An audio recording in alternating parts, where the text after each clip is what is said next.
오늘 함께 읽은 복음서의 말씀은 선한 사마리아 이야기입니다. 율법 교사가 예수를 시험하기 위해서 묻습니다. 선생님, 내가 무엇을 해야 영생을 얻겠습니까? 예수께서 말씀하십니다. 율법에는 뭐라고 쓰여 있느냐? 율법 교사는 율법을 잘 아니까 자신 있게 대답합니다.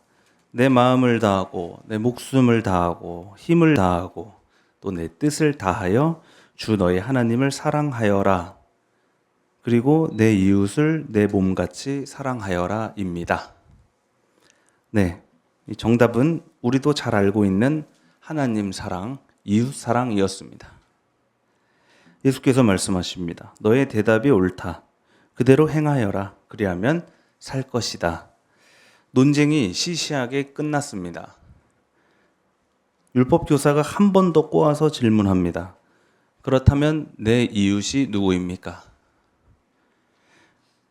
이렇게 율법 교사가 이웃의 범위를 질문한 것은 아마도 예수를 넘어뜨리기 위한 것이었을 겁니다.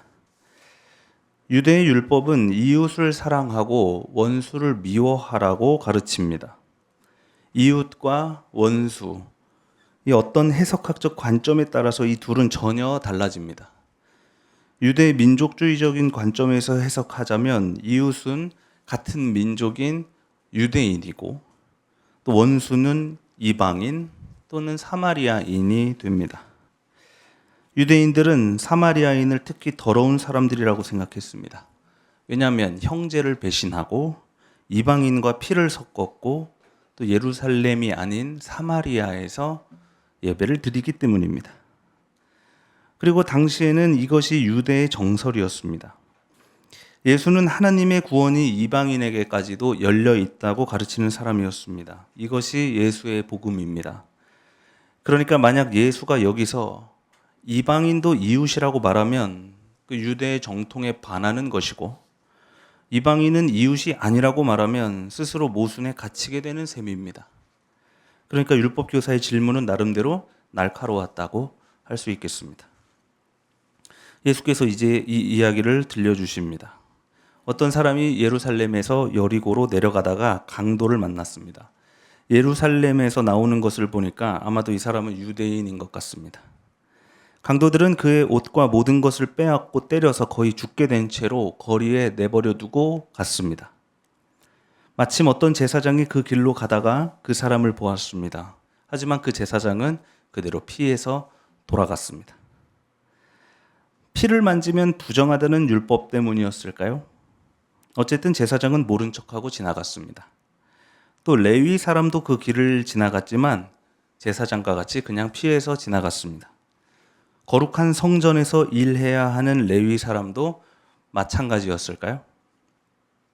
그러나 어떤 사마리아 사람이 길을 가다가 그를 보고 치근한 마음이 들어서 그 상처에 기름과 포도주를 붓고 싸맨 다음에 자기 짐승에 태워서 여관으로 데려가 그를 돌보아 주었습니다. 다음 날 20만 원 정도를 꺼내서 여관 주인에게 주고 말하기를 이 사람을 돌봐 주십시오.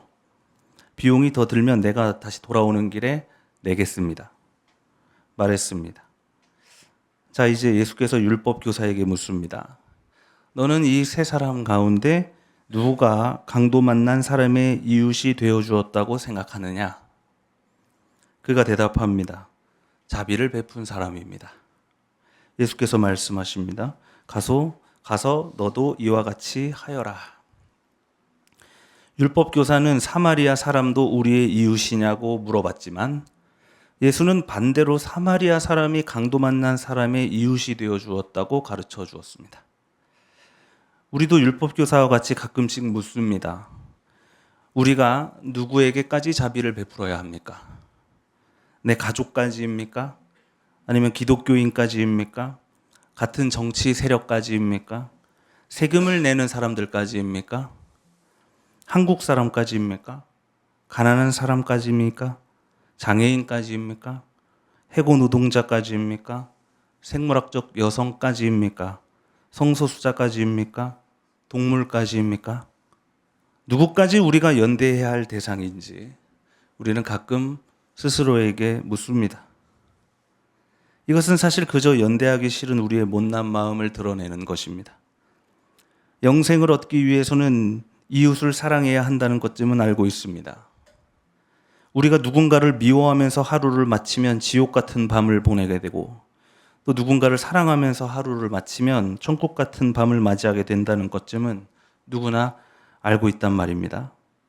그런데 문제는 그게 잘 안 된다는 것입니다. 내가 베푸는 사랑에 값을 매기기 때문일까요? 그래서 내 사랑에 한계가 있는 걸까요? 여기까지만 사랑해야지. 그래서 결국 우리는 모든 사랑에 실패하고 맙니다. 가끔은 이것이 내 일이 아니라고 포기하거나 미루기도 합니다. 교회의 강단이 사랑하라고 매주 가르치고 있지만 저는 예수님은 아니잖아요. 목사님이니까 할 수 있는 거잖아요. 이런 말로 주님의 명령을 거부하기도 합니다. 사랑하라는 주님의 명령을 우리가 어렵다고 생각한 것은 아마도 하나님이 멀리 있다고 생각하기 때문인지도 모르겠습니다. 하나님 사랑과 이웃 사랑을 우리가 분리하듯이 하나님을 인간과 분리하는 것이죠. 사람들은 유한하기에 무한하신 하나님을 찬양합니다. 사람들은 자기가 할 수 없기에 전능하신 하나님께 기댑니다. 그러니까 사람들은 닿을 수 없는 저 먼 곳의 하나님을 향해 예배하는 것입니다. 너무 멀어서 보이지도 않고 들리지도 않습니다. 그러니까 제사장이 중간에서 가교의 역할을 자처합니다. 제사장이 하나님과 사람들을 대리합니다. 사람들 앞에서는 하나님을 대신하고 하나님 앞에서는 사람들을 대신합니다. 그러니까 인생의 수고하고 무거운 짐을 제사장 앞에 내려놓기도 하고 또 이웃을 사랑하라는 그 무거운 명령도 그곳에 두고 옵니다. 그러나 그 제사장은 매일같이 성전에서 하나님께 제사를 드리면서도 결국에 강도 만난 사람을 피하여 지나갔습니다. 여러분, 이것이 우리의 착각입니다. 하나님이 우리에게서 멀리 떨어져 있다는 것. 처음부터 이 생각이 오류였습니다. 오늘 신명기 율법서의 말씀은 이렇게 가르칩니다. 오늘 내가 당신들에게 내리는 이 명령은 당신들이 실천하기 어려운 것도 아니고 당신들의 능력이 미치지 못하는 것도 아닙니다. 이 명령은 하늘 위에 있는 것이 아니므로 당신들은 누가 하늘에 올라가서 그 명령을 가져오랴 할 것도 아닙니다. 또한 이 명령은 바다 건너에 있는 것도 아니니 누가 바다를 건너가서 그 명령을 받아오랴 할 것도 아닙니다. 그 명령은 당신들에게 아주 가까운 곳에 있습니다. 당신들의 입에 있고 당신들의 마음에 있으니 당신들이 그것을 실천할 수 있습니다. 강도 만난 사람에게 자비를 베푸는 일. 이것은 하늘과 바다를 넘나드는 영웅들만 할 수 있는 엄청난 일이 아닙니다. 이것은 우리가 도달할 수 없는 저기 우주 너머의 진리 같은 것도 아닙니다.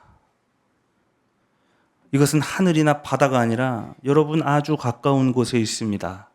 여러분 입에 있고 여러분 마음에 있습니다. 그러므로 실천할 수 없다고 얘기하지 마십시오. 어렵다고 하지 마십시오. 쟁기를 잡고 뒤를 돌아보지 마십시오. 핑계를 대지 마십시오.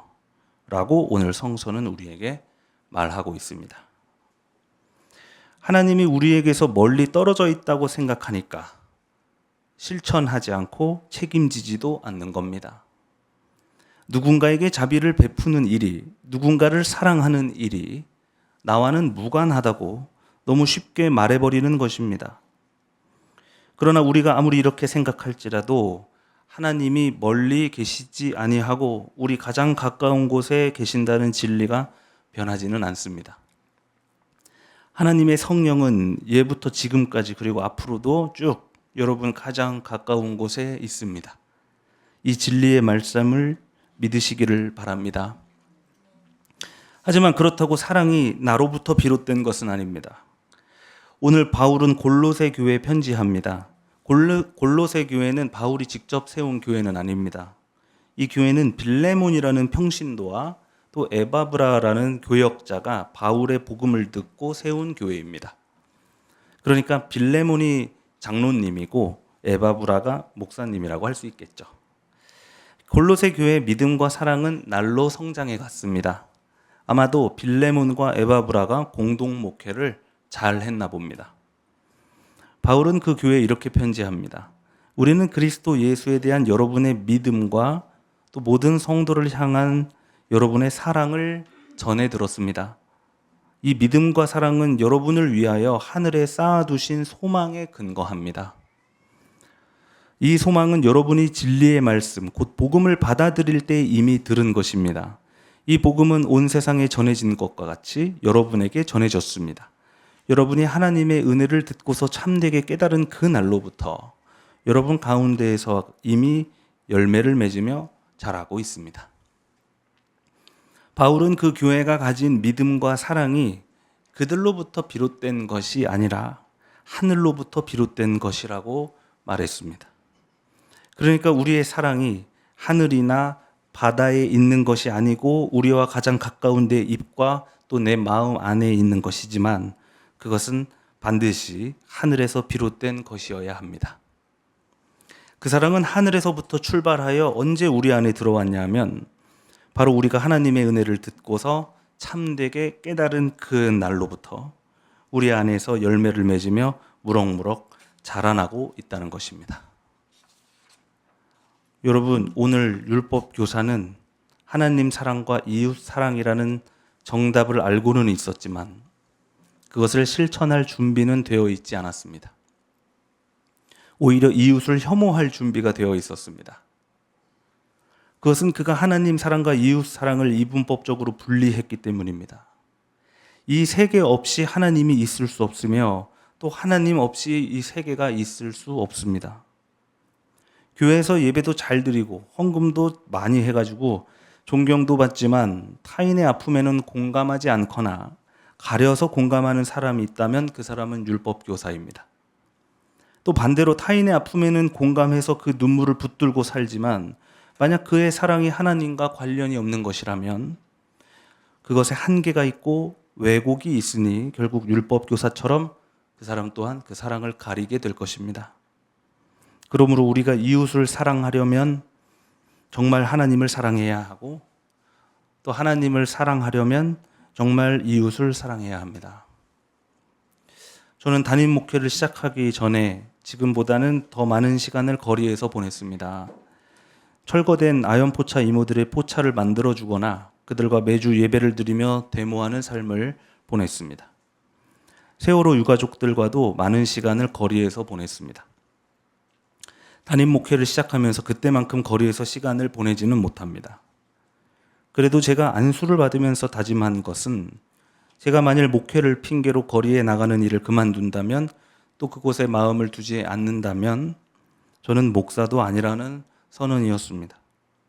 교회도 마찬가지입니다. 예배도 중요하고 친교도 중요하고 또 교육도 중요하지만 만일 교회가 선교하지 않으면 고난받는 이웃에게로 가지 않으면 교회가 아니라는 것입니다.